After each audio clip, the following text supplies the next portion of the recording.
Hi hello ನಮಸ್ಕಾರ ಸ್ನೇಹಿತರೆ. ಕೊನೆಗೂ ಇಲ್ಲಿ ಜಾನು ಜಯಂತ್ಗೆ ಸಖತ್ತಾಗಿ ತಿರುಗೇಟನ್ನು ಕೊಡೋದ್ರ ಮುಖಾಂತರ ವೆಂಕಿ ಅಮ್ಮನ ಸತ್ಯವನ್ನ ರಿವೀಲ್ ಮಾಡ್ತಿದ್ದಾಳೆ. ಏನಾಯಿತು ಏನು ಕಥೆ ಇದು ಎಲ್ಲವನ್ನ ಕೂಡ ತಿಳ್ಕೊಬೇಕು ಅಂದರೆ ಈಗಲೇ ನಮ್ಮ ಈ ಚಾನಲ್ನ ಸಬ್ಸ್ಕ್ರೈಬ್ ಮಾಡಿ, ಹಾಗೆ ಈ ಒಂದು ವಿಡಿಯೋವನ್ನು ಪೂರ್ತಿಯಾಗಿ ನೋಡೋದನ್ನು ಯಾವುದೇ ಕಾರಣಕ್ಕೂ ಕೂಡ ಮರಿಬೇಡಿ. ಇಲ್ಲಿ ಜಾನುಗೆ ಜಯಂತ್ನ ಕರ್ಮಕಾಂಡ ಎಲ್ಲವೂ ಕೂಡ ಗೊತ್ತಾಗಿದೆ. ಜಯಂತ್ ಎಲ್ಲ ಸತ್ಯವನ್ನ ಕೂಡ ಹೇಳಿದ್ದಾರೆ. ಆದರೆ ಜಯಂತ್ಗೆ ಗೊತ್ತಿಲ್ಲ ತಾನು ಎಲ್ಲ ಸತ್ಯವನ್ನ ಕೂಡ ಜಾನು ಮುಂದೆ ರಿವೀಲ್ ಮಾಡಿದ್ದೀನಿ ಅಂತ. ಆ ಒಂದು ಟ್ರೂತ್ ಸಿರಮ್ ಅನ್ನ ಕೊಡೋದ್ರ ಮುಖಾಂತರ ಜಯಂತನ ಬಾಳಲ್ಲಿ ನಡೆದಿರ್ತಕ್ಕಂಥ ಎಲ್ಲ ಸತ್ಯವನ್ನ ಕೂಡ ಹೊರಗಡೆ ತೆಗೆದಿದ್ದಾಳೆ ಜಾನು. ಆದ್ರೆ ಆ ಒಂದು ವಿಷಯವನ್ನ ಜಾನು ಕೂಡ ಜಯಂತ್ ಮುಂದೆ ಬಿಚ್ಚಿಟ್ಕೊಡ್ತಿಲ್ಲ. ಯಾಕಂದ್ರೆ ಜಯಂತ್ ಎಚ್ಚೆತ್ಕೋತಾನೆ, ಇದರಿಂದಾಗಿ ವೆಂಕಿ ಹೆತ್ತಮ್ಮನಿಗೆ ತೊಂದರೆ ಆಗ್ಬೋದು, ವೆಂಕಿ ಅಣ್ಣನಿಗೆ ತೊಂದರೆ ಆಗ್ಬೋದು ಅನ್ನೋ ಕಾರಣಕ್ಕೆ ಇಲ್ಲಿ ಜಾನು ಯಾವುದೇ ವಿಷಯವನ್ನ ಕೂಡ ತಿಳಿಸ್ದೆ ಜಯಂತ್ನನ್ನ ಫಾಲೋ ಮಾಡೋದ್ರ ಮುಖಾಂತರ ವೆಂಕಿ ಅಮ್ಮನನ್ನ ಹುಡುಕೋ ಪ್ರಯತ್ನಕ್ಕೆ ಮುಂದಾಗ್ತಾಳೆ. ಕೊನೆಗೂ ಅವಳ ಪ್ರಯತ್ನದಲ್ಲಿ ಆಕೆ ಕೂಡ ಯಶಸ್ವಿ ಕೂಡ ಆಗ್ತದಾಳೆ. ಕೊನೆಗೂ ಇಲ್ಲಿ ವಿಶ್ವನ ಜೊತೆಗೂಡಿ ಜಯಂತನ ಫಾಲೋ ಮಾಡಿದಂತಹ ಜಾನುಗೆ ವೆಂಕಿ ಅಮ್ಮನ ಸುಳಿವು ಸಿಕ್ಕೇ ಬಿಡುತ್ತಾ. ಜಯಂತ್ ಕೂಡ ವೆಂಕಿ ಅಮ್ಮನ ಬಳಿಗೆ ಹೋಗ್ತಾರೆ. ಬಿಕಾಸ್ ವೆಂಕಿ ಅಮ್ಮ ಊಟ ಮಾಡೋದಕ್ಕೆ ಇಚ್ಛೆ ಪಡ್ತಿರೋದಿಲ್ಲ, ಹಾಗಾಗಿ ಊಟ ಮಾಡಿಸ್ಲಿಕ್ಕೆ ಅಂತ ಹೇಳಿ ಜಯಂತ್ ಹೋಗಿದ್ದಾರೆ. ನೀನೀಗ ಊಟ ಮಾಡಲೇಬೇಕು ಅಂತ ಹೇಳ್ತಾ ಇದ್ರು ಕೂಡ ವೆಂಕಿ ಅಮ್ಮ ವೈದೇಹಿ ಅವರು ಊಟ ಮಾಡುವುದಕ್ಕೆ ಒಪ್ಕೋತಾ ಇಲ್ಲ. ಆಗ ಇಲ್ಲಿ ಜಯಂತ ನಿನ್ಗೆ ಒಂದು ಖುಷಿಯಾದ ವಿಷಯ ಹೇಳ್ತೀನಿ, ಆ ವಿಷಯ ಹೇಳಿದ್ರೆ ನಿನ್ಗೆ ತುಂಬಾನೇ ಖುಷಿ ಆಗತ್ತ, ಹಾಗಾಗಿ ಹೇಳ್ತಿದ್ದೀನಿ ಊಟ ಮಾಡು ಅಂತ ಹೇಳ್ತಾರೆ. ಏನದು ಅಂತ ವೈದೇಹಿ ಅಮ್ಮ ಕೇಳಿದಾಗ ಏನಿಲ್ಲ, ನಿನ್ನ ಮಗ ಅರ್ಜುನ್ ಈಗ ನನ್ನ ಮನೆಯಲ್ಲಿ ಇದ್ದಾನೆ ಅಂತ ಹೇಳ್ತಾರೆ. ಮಗ ಅರ್ಜುನ್ ಹೆಸರನ್ನ ಕೇಳಿದೆ ಖುಷಿಯಾದಂತ ವೈದೇಹಿ ಅಮ್ಮ ಜಯಂತ್ ಮನೆಯಲ್ಲಿ ಇದ್ದಾರೆ ಅಂದ ತಕ್ಷಣ ಶಾಕ್ ಆಗ್ತಾರೆ. ಈಗ ನೀನು ಊಟ ಮಾಡ್ಬೇಕಾಗತ್ತೆ, ಇಲ್ಲ ಅಂದ್ರೆ ನಿನ್ನ ಮಗನ ಕಥೆಯನ್ನ ಮುಗಿಸ್ಬೇಕಾಗತ್ತೆ ಅಂತ ಹೆದರಿಸ್ತಾರೆ ಜಯಂತ್.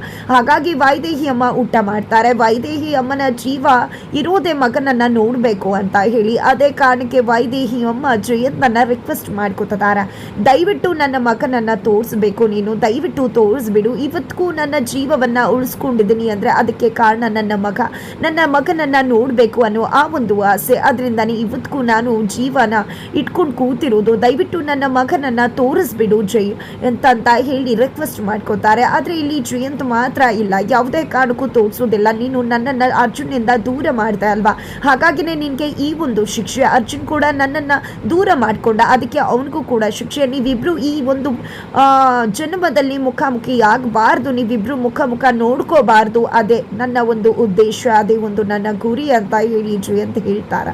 ನಂತರ ಇವರನ್ನ ಸರಿಯಾಗಿ ನೋಡ್ಕೊಳ್ಳಿ ಅಂತ ತನ್ನ ಹುಡುಗರಿಗೆ ಹೇಳಿ ಅಲ್ಲಿಂದ ಜಯಂತ್ ಹೊರಟು ಬಿಡ್ತಾರೆ.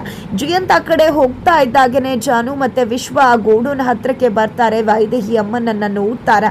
ಅವರ ಪರಿಸ್ಥಿತಿಯನ್ನ ನೋಡಿದೆ ನಿಜಕ್ಕೂ ಜಾನುಗೆ ತುಂಬಾ ಸಂಕಟ ಆಗತ್ತ. ಪಾಪ ವೆಂಕಿ ಅಣ್ಣನ ಅಮ್ಮನನ್ನ ಹೇಗೆ ಬಂಧಿಸಿಟ್ಟಿದ್ದಾರೆ ನೋಡಿ ಆ ಜಯಂತ್, ನಿಜಕ್ಕೂ ಆ ಮನುಷ್ಯನ ರಾಕ್ಷಸ ಅಂತ ಹೇಳಿ ವಿಶ್ವನ ಹತ್ರ ಹೇಳ್ತಾರೆ. ನಂತರ ವಿಶ್ವ ಬಾ ಹೋಗಿ ಅವರನ್ನ ಕಾಪಾಡ್ಕೊಳ್ಳೋಣ ಅಂತ ಹೇಳಿ ಜಾನುಗೆ ತಿಳಿಸಿದಾಗ ಇಲ್ಲಿ ಜಾನು ಬೇಡ ವಿಶ್ವ, ಇವಾಗ ಹೋದ್ರೆ ಎಡವಟ್ಟಾಗತ್ತೆ, ನಿಜಕ್ಕೂ ನಾವು ಅವ್ರ ಜೊತೆ ಫೈಟ್ ಮಾಡಿ ಅಮ್ಮನನ್ನ ಕರ್ಕೊಂಡು ಹೋಗೋದಕ್ಕಾಗತ್ತಾ, ಇಲ್ಲ ಖಂಡಿತ ಜಯಂತ್ ಅವ್ರಿಗೆ ಗೊತ್ತಾಗ್ಬಿಡತ್ತೆ. ಅದೇ ಕಾರಣಕ್ಕೆ ನಾವು ಹುಷಾರಾಗಿ ಇದನ್ನ ಹ್ಯಾಂಡಲ್ ಮಾಡ್ಬೇಕಾಗತ್ತ. ಹೀಗೂ ಈಗ ಜಾಗ ಗೊತ್ತಾಗಿದೆ, ಮುಂದೊಮ್ಮೆ ಇದನ್ನ ನಾವು ಸರಿ ಮಾಡೋಣ, ಅವರನ್ನ ಹುಡ್ಕೋಣ ಅಂತ ಹೇಳಿದೆ.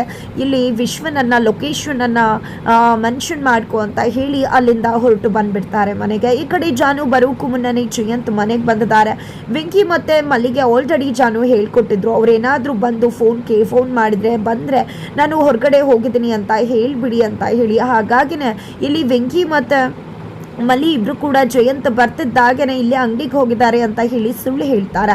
ಜಯಂತ್ಗೆ ನಿಜಕ್ಕೂ ಶಾಕ್ ಆಗ್ತದೆ, ಅಚ್ಚರಿ ಆಗ್ತದೆ. ಯಾಕಂದ್ರೆ ಅಣ್ಣ ಬಂದ್ರು ಅಂದ್ರೆ ವೆಂಕಿ ಅಣ್ಣ ಅಂತ ಹೇಳಿ ಹಿಂದೆನೇ ತಿರುಗ್ತಕ್ಕಂಥ ಜಾನು ಅವರು ಇವತ್ತು ಇಲ್ಲಿ ಕಾಣಿಸ್ತಿಲ್ಲ ಅಂದ್ರೆ ಖಂಡಿತ ಬೇರೇನೋ ನಡೀತಿದೆ ಅಂತ ಅನ್ನಿಸ್ತದೆ. ನಾನು ನೋಡ್ತಾನೆ ಇದ್ದೀನಿ, ಇಲ್ಲಿ ಜಾನು ಅವರು ಪದೇ ಪದೇ ಆಚೆ ಹೋಗ್ತಾನೆ ಇದ್ದಾರೆ, ನಾನು ಇಲ್ದಿರೋ ಸಮಯದಲ್ಲಿ ಆಚೆ ಹೋಗ್ತಿದ್ದಾರೆ, ಏನ್ ಮಾಡ್ತಿರ್ಬಹುದು ಇವರು ಅಂತ ಹೇಳಿ ಜಯಂತ್ಗೆ ಅನುಮಾನ ಬರುತ್ತೆ. ಜಯಂತ್ ಬರ್ತಿದ್ದಾಗೇನೆ ಜಾನು ಕೂಡ ಅಲ್ಲಿಗೆ ಸ್ವಲ್ಪ ಸಮಯದಲ್ಲಿ ಎಂಟ್ರಿ ಕೊಡ್ತಾರೆ. ಎಲ್ಲಿ ಹೋಗಿದ್ರಿ, ಏನ್ ವಿಷಯ, ಏನ್ ತರಕ್ ಹೋಗಿದ್ರೆ, ಆ ರೀತಿ ಇದ್ದಿದ್ರೆ ಮೊದಲೇ ನಾನೇ ತಂದ್ಕೊಡ್ತೀನಿ ಅಲ್ವಾ, ಮನೆಗೆ ಆರ್ಡರ್ ಮಾಡಿಸ್ಕೋಬಹುದಲ್ವಾ ಅಂತೆಲ್ಲ ಕೇಳ್ತಿದ್ದಾರೆ. ಇಲ್ಲ ನನಗೆ ಬೇಕಾಗಿತ್ತು ಅಂತ ಹೇಳಿ ಜಾನು ಹೇಳ್ತಾರೆ. ಎಲ್ಲಿ ಮತ್ತೆ ಏನ್ ವಸ್ತುನು ಕೈಯಲ್ಲಿ ಕಾಣಿಸ್ತಿಲ್ಲ ಅಂದಾಗ ಮತ್ತಿನ್ನೇನೋ ಸುಳ್ಳು ಹೇಳ್ತಾರೆ ಜಾನು.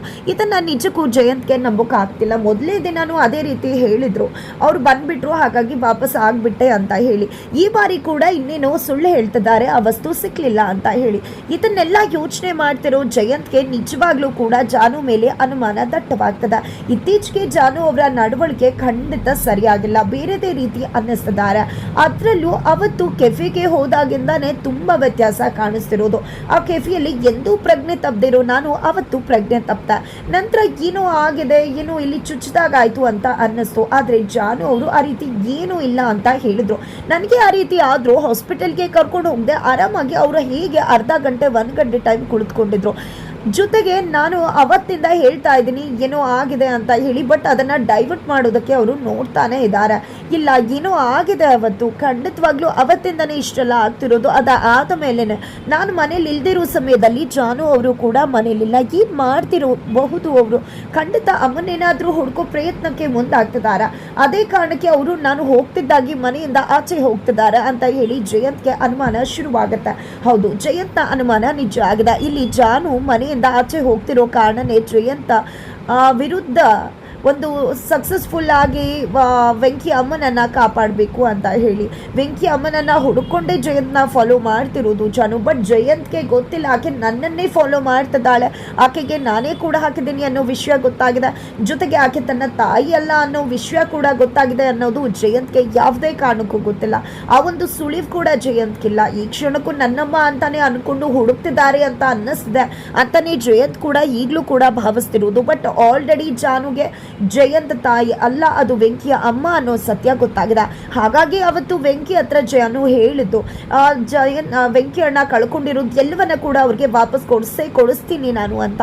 ಅವಳು ತುಂಬಾ ಚೆನ್ನಾಗಿ ಗೊತ್ತು ಇಲ್ಲಿ ವೆಂಕಿ ಅಣ್ಣ ಕಷ್ಟ ಪಡ್ತಿದ್ದಾರೆ. ಇವತ್ತು ವೆಂಕಿ ಅಣ್ಣ ಮಾತಾಡ್ತಿಲ್ಲ, ಕಿವಿ ಕೇಳಿಸ್ತಿಲ್ಲ ಅಂದ್ರೆ ಅದಕ್ಕೆಲ್ಲ ಕಾರಣ ಜಯಂತ್ ಅವರ ಹುಚ್ಚು ಬುದ್ಧಿ, ಇವತ್ತು ಹುಚ್ಚುತನ ನಮ್ಮ ಅಣ್ಣನ ಮಾತು ಎಲ್ಲವನ್ನ ಕೂಡ ಕಿತ್ಕೊಂಡಿದೆ. ಜೊತೆಗೆ ಇಡೀ ಆಸ್ತಿ ನನ್ನ ಅಣ್ಣ ವೆಂಕಿ ಅಣ್ಣಂದು.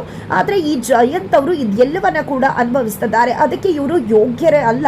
ಅಣ್ಣನ ಬದುಕನ್ನೇ ಛಿದ್ರ ಮಾಡಿದ್ದಾರೆ, ಅಮ್ಮನಿಂದ ಅಣ್ಣನ ದೂರ ಮಾಡಿದ್ದಾರೆ, ಮಗನ ಅಮ್ಮನಿಂದ ದೂರ ಮಾಡಿದ್ದಾರೆ. ಇಲ್ಲ, ಇವ್ರಿಗೆ ಸರಿಯಾದ ಶಿಕ್ಷೆ ಆಗ್ಲೇಬೇಕು, ಇವ್ರಿಗೆ ಶಿಕ್ಷೆಯನ್ನ ಕೊಡಿಸ್ಲೇಬೇಕು ಅಂತ ಜಾನು ಕೂಡ ಶತಸಿದ್ಧವಾಗಿ ನಿಂತ್ಕೊಂಡಿದ್ದಾಳೆ. ಹಾಗಾಗಿನೇ ಈ ಬಾರಿ ಜಾನು ಜಸ್ಟ್ ವಿಶ್ವನ ಜೊತೆ ಅಲ್ಲ, ಪೊಲೀಸ್ ಅವರ ಜೊತೆಗೂಡಿ ಆ ಒಂದು ಗೋಡನ್ಗೆ ಹೋಗಿ ವೆಂಕಿ ಅಮ್ಮನನ್ನ ಕಾಪಾಡ್ಕೊಳ್ಳೋದಕ್ಕೆ ಮುಂದಾಗ್ತಾರ. ಇಲ್ಲಿ ಪೊಲೀಸ್ ಅವರ ಜೊತೆ ಹೋದಂತ ಜಾನು ವೆಂಕಿ ಅಮ್ಮನನ್ನ ಕಾಪಾಡಿ ಜಯಂತ್ ಕೈಗೆ ಕೋಳುವನ್ನ ಹಾಕಿಸ್ತಾರ, ಅಥವಾ ಅಲ್ಲಿ ಹೋಗ್ತಿದ್ದಾಗೆ ಜಯಂತ್ಗೆ ಅನುಮಾನ ಬಂದು ಆಲ್ರೆಡಿ ಆ ಜಾಗದಿಂದ ಬೇರೆ ಜಾಗಕ್ಕೆ ವೆಂಕಿ ಅಮ್ಮನನ್ನ ಶಿಫ್ಟ್ ಮಾಡಿಸಿದಾರ. ಇಲ್ಲಿ ಜಾನು 1 ಹೆಜ್ಜೆ ಮುಂದೆ ಇಟ್ಟರೆ ಜಯಂತ್ 10 ಹೆಜ್ಜೆಯನ್ನ ಮುಂದೆ ಇಡೋದ್ರ ಮುಖಾಂತರ ಜಾನು ಪ್ಲಾನ್ ಅನ್ನೇ ಉಲ್ಟಾ ಮಾಡ್ತಿದ್ದಾರೆ. ಜಯಂತ್ ಏನಾಯ್ತು, ಏನ್ ಕತೆ, ಯಾವ ರೀತಿಯಲ್ಲಿ ಕತೆ ಮುಂದುವರಿತದೆ, ಇದು ಎಲ್ಲವನ್ನ ಕೂಡ ತಿಳ್ಕೋಬೇಕು ಅಂದ್ರೆ ಈಗಲೇ ನಮ್ಮ ಈ ಚಾನಲ್ನ ಸಬ್ಸ್ಕ್ರೈಬ್ ಮಾಡಿ. ಹಾಗೆ ಈ ಒಂದು ವಿಡಿಯೋವನ್ನ ಪೂರ್ತಿಯಾಗಿ ನೋಡೋದನ್ನ ಯಾವುದೇ ಕಾರಣಕ್ಕೂ ಕೂಡ ಮರಿಬೇಡಿ.